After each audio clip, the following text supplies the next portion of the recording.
বিশ্বনবী পাগলের মতো একবার হাউজে কাসারে যাবেন, একবার সিরাতে যাবেন, একবার পুলসিরাতের দিকে, একবার হাউজে কাউসারের দিকে পাগলের মতো দৌড়াতে থাকবেন।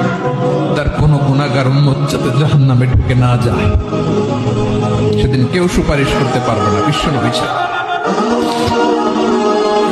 এজন্য 5 নম্বর আল্লাহ বললেন, মান যাল্লাযী ইয়াশফাউ ইনদাহু ইল্লা বিইযনিহি।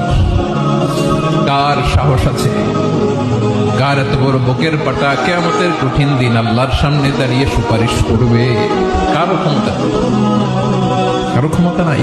বিশ্বনবী সেদিন সিজদায় পড়ে উম্মতের জন্য কাঁদবেন, সবাই কাঁদবে, নফসি নফসি, আল্লাহ আমারে বাঁচাও, আল্লাহ আমারে বাঁচাও। বিশ্বনবী বলবেন, উম্মতি উম্মতি। বিশ্বনবী আমার জন্য কাঁদবেন, আপনার জন্য কাঁদবেন।